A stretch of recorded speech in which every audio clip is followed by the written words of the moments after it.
다음 제보입니다. 사고가 날 거라는 직감은 했어요. 저는 제 나름대로 거의 99% 사고일 거다. 예감을 불길한 했다고요? 예감은 틀리지 않았습니다. 눈앞에서 벌어진 4중 추돌 사고. 한 발의 차로 제보자는 사고를 여기 왜 피할 수 멈춰 있었는데요. 야, 대형차가 펑크가 난 것 같은데, 차가? 순간 그 추돌 직전에 0.5초, 0. 몇 초 사이에 그때 브레이크 등에 불이 들어왔고요. 자, 블랙박스 영상을 통해서 추돌 직전에야 브레이크를 밟았다는 걸 확인할 수 있었습니다. 그냥 그 속도 한 60km, 70km 속도로 그대로 추돌했어요. 속도를 줄이지 못한 채 앞 왜 차량을 못 추돌한 봤죠, 가해 근데? 차량. 그 충격으로 1차로를 달리던 차량까지 피해를 입었습니다. 피해 운전자를 통해서 당시 이야기를 들어봤는데요. 그 순간은 어떻게 피할 수 있는 건 전혀 없었고요. 2차선 전방에 이제 차량 2대가 서행 중인 것을 발견을 했고 가해 차량이 서행 중이던 레미콘을 발견하지 못한 것이 사고의 1차 원인. 자, 그렇다면 레미콘은 왜 고속도로에서 서행을 했던 걸까요? 그러니까요. 자기 이야기를 엔진 가열로 네. 속도가 내지 못한다고 이야기를 하셨어요.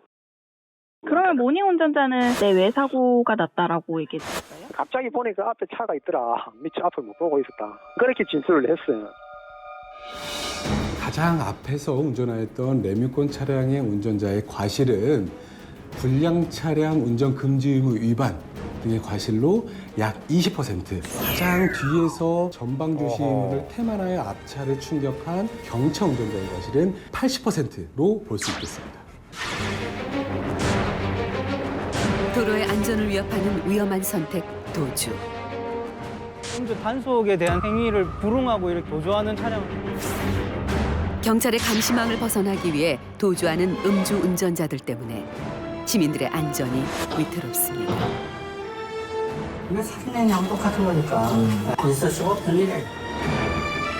광란의 질주는 왜 멈추지 않는 걸까요? 좁은 골목길만 들어서면 아찔한 기억이 떠오른다는 한 운전자를 만났습니다. 추격전이 벌어지던 그날 밤 무슨 일이 있었던 걸까요? 1차적으로 그 단속 경찰이 음주 단속을 하기 위해서 그 차를 세웠는데 거기에 응하지 않고 도주하는 그런 상황이었거든요. 늦은 밤 퇴근길에 오른 김동영 씨는 음주 단속 현장과 마주했습니다. 순조롭게 진행되는 듯 보였던 음주 단속. 그런데 돌발 상황이 발생했습니다. 옆 차로에 있던 차량이 단속에 불응하고 도주를 시도한 건데요. 경찰이 맨몸으로 막아서지만 차량은 그대로 골목으로 달아나 버립니다. 저 차를 쫓아가야 되겠구나라는 이제 생각이 이제 추격이 아마 시작됐던 것 같아요. 한밤중에 벌어진 추격전. 신호 위반과 과속을 일삼으며 위험한 도주 행각을 펼치던 운전자는 결국 사고를 내고 맙니다. 담벼락에 크게 부딪힌 상황. 도주는 이대로 멈추는 걸까요? 그런데 다시 달아나기 시작하는 운전자. 부서진 차량은 얼마 가지 못하고 멈추고 말았습니다. 바로 경찰관분이 뒤따라오셔서 검거하는 그런 상황이었어요. 만취 상태였고 처벌을 바로 이제 한다라는 식으로 얘기를 하시더라고요. 위험천만한 추격전은 또 있었습니다. 약 15km 정도 추격했고요. 아무래도 음주 상태에서 도주를 하다 보니까 난폭 운전을 했었죠. 앞서 달리는 운전자 역시 음주 단속을 거부한 채 도주 중입니다. 신호를 위반하는 위험한 도망자. 다른 차량들을 아슬아슬하게 피하며 역주행까지 하는데요. 사고는 예견된 일이었습니다. 도주 중에 아니나 다를까 다른 지역에서 단속하고 있던 경찰관을 치고 다시 도주하는 일이 생겼었습니다. 또 다른 음주 단속 현장과 맞닥뜨리게 된 운전자. 그 순간 도주 차량을 막으려는 단속 경찰을 치고 달아납니다. 하지만 그의 도주는 오래가지 못했는데요.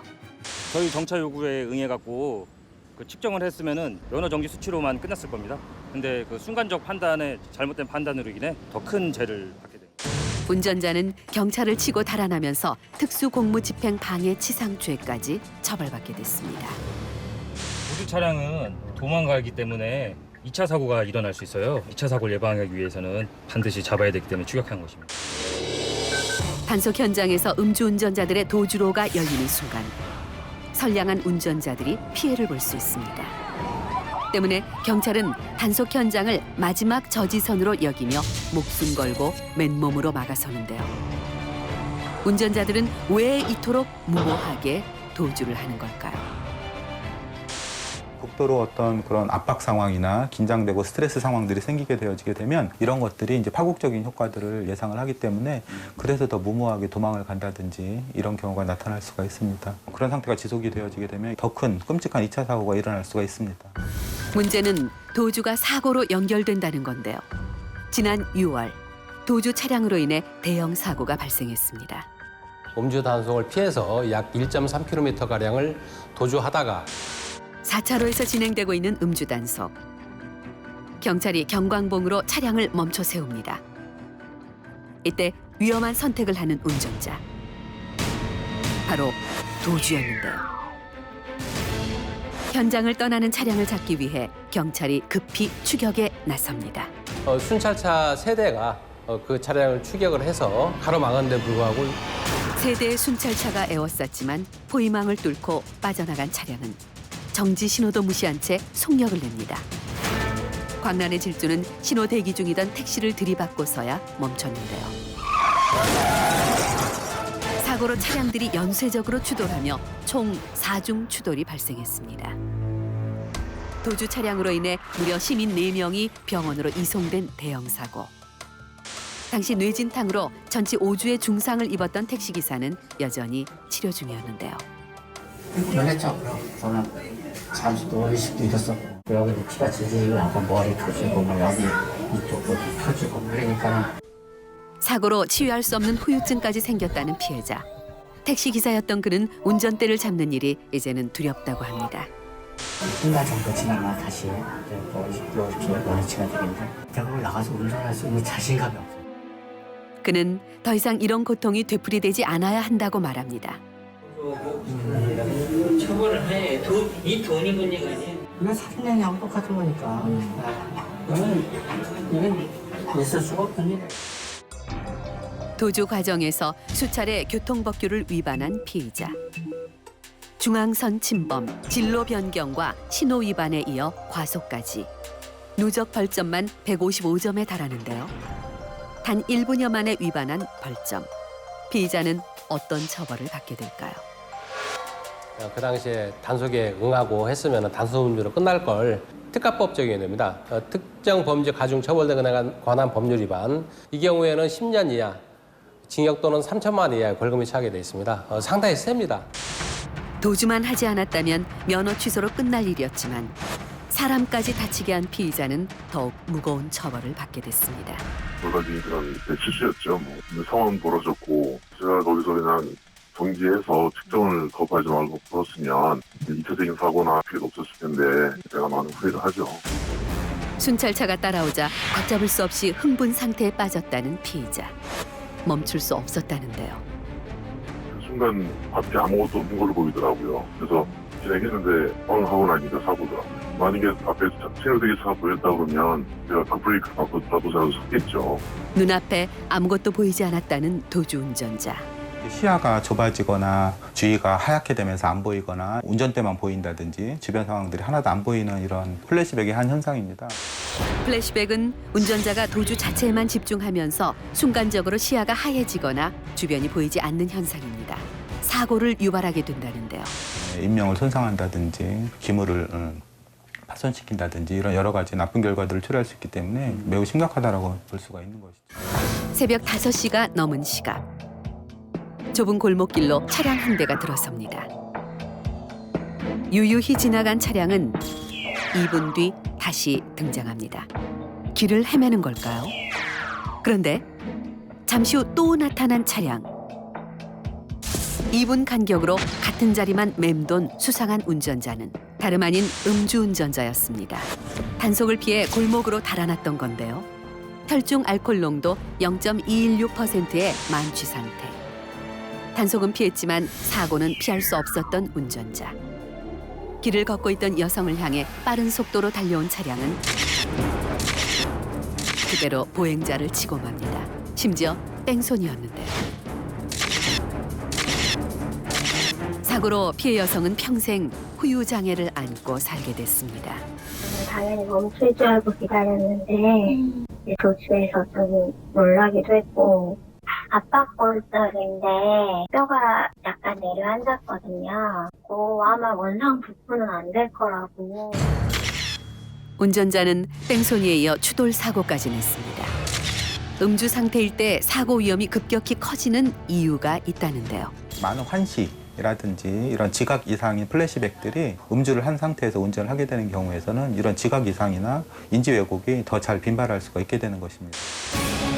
도망가면 잡히지 않을 거라는 도주자의 착각이 불러온 결말은 결국 사고입니다. 통제불능의 음주 도주 차량을 막을 방법은 없을까요? 경찰청은 올해부터 단속 현장에서 달아나는 차량을 잡기 위해 새로운 장비를 도입했다는데요. 지금 여기 보시는 바와 같이 이 장비가 지금 스토퍼라는 장비입니다. 스토퍼는 차량 자체를 들어올려 움직일 수 없게 만드는 장비입니다. 만약에 도주 차량이 바로 발생하게 됐을 경우에는 그 도주 차량 밑에 이 장비를 집어넣어서 이런 식으로 밀게 되면 이 삼각형이 차량 밑으로 들어갑니다. 스토퍼를 통해 음주 단속 도주 차량으로 인한 피해를 막을 수 있습니다. 삼각불의 스토퍼가 차량 하부로 들어가게 되면 차량에 손상을 주기 때문에 운행조차 불가능하게 된다고 합니다. 현재 대형 차량의 도주까지 막을 수 있는 다양한 스토퍼가 개발 중입니다.